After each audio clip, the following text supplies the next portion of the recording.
नहीं, तुमको भारत से भागना होगा। Soldiers fire!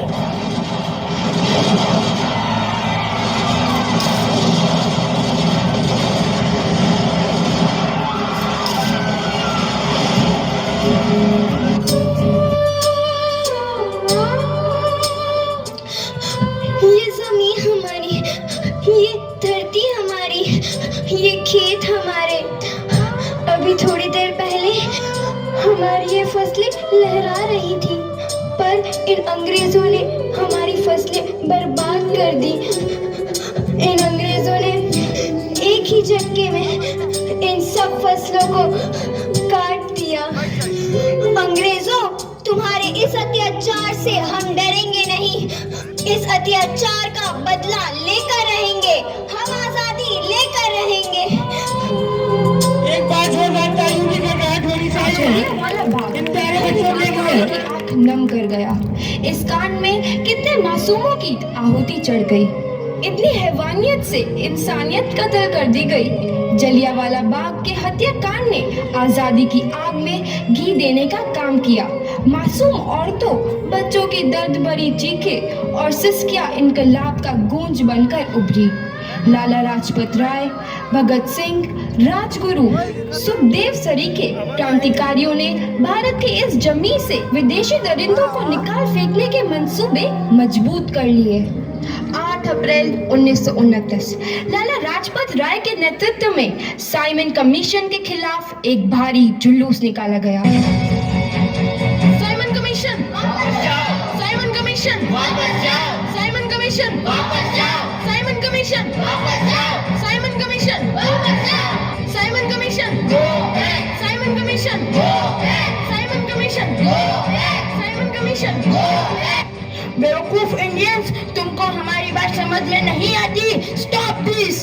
साइमन कमीशन नहीं मानता। आई से स्टॉप दिस! लाला जी, आप आगे बढ़ो, हम आपके साथ हैं। लाला जी संघर्ष करो, हम आपके साथ हैं।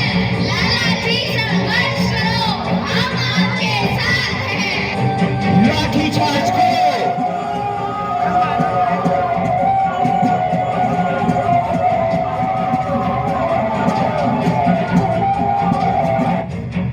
लाला जी को तो बहुत गहरी चोट लगी है, उनका सर फट गया है। मेरे शरीर में लगी एक एक लाठी अंग्रेजी सरकार के कफन में कील का काम करेगी।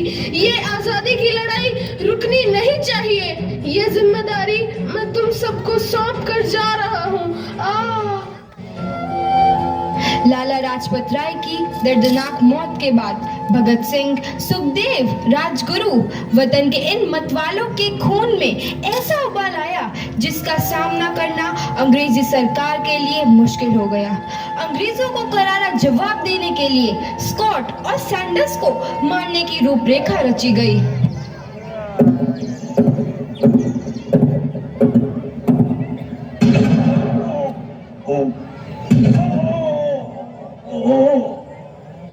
सैंडर्स मारा गया।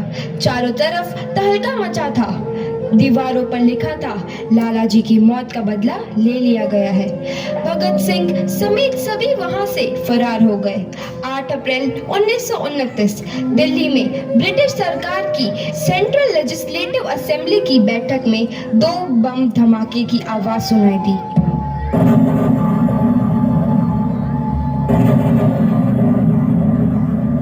धमाकों ने अंग्रेजी हुकूमत को हिलाकर रख दिया।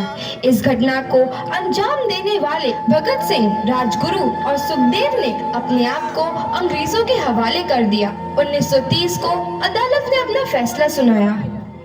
मुलजिम भगत सिंह, मुलजिम राजगुरु, मुलजिम सुखदेव को दफा 121 और दफा 302 के तहत ये अदालत तीनों को मुजरिम करार देती है और इस गुस्ताखी के लिए ये अदालत इन तीनों को सजाए मौत की सजा सुनाती है।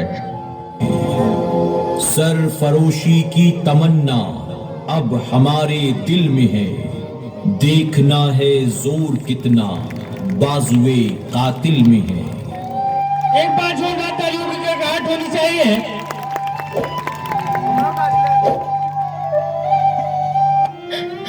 पुत्र की हाल है तेरा। मैं चंगा हूँ माँ, फिक्र करने की कोई गल नहीं। पुत्र, मेरा दिल तेरी तरह पत्थर दिल नहीं होगा। तेरी ये गला सुन के मेरा कलेजा फटे जा रहा है। माँ, मेरा दिल कोई पत्थर जैसा नहीं है, एक वतन परस्त का दिल है जो मेरे देश प्रेम के जज्बे नो ताकत देता है। बेटा, मेरा लाल। माँ, आज मेरी तपस्या पूरी होने जा रही है। जे तू रोई तो मैंने तकलीफ होइया। सोच, तेरा पुत्र आज शादी करने वास्ते जा रहा है।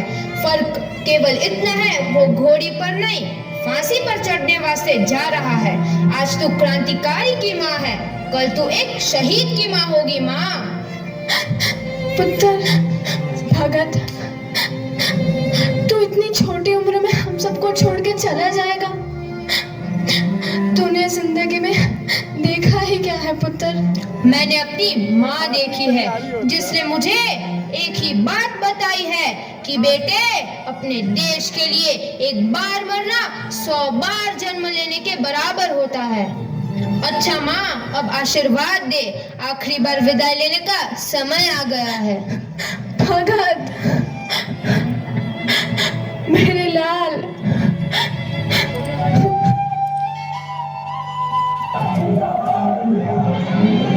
भगत सिंह, तुम्हारी कोई आखिरी ख्वाहिश? हमारे हाथ खोल दिए जाए। हम तीनों दोस्त एक दूसरे से गले मिलना चाहते हैं। उनके हाथ खोल दिए जाए।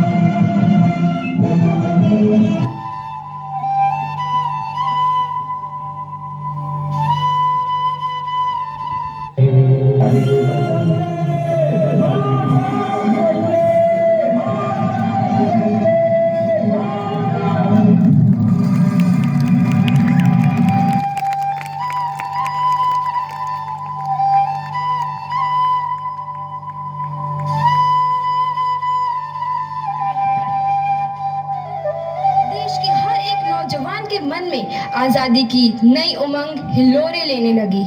अंग्रेजों भारत छोड़ो का नारा जोर पकड़ रहा था। सबने एक आजाद भारत का सपना देखना आरंभ कर दिया था।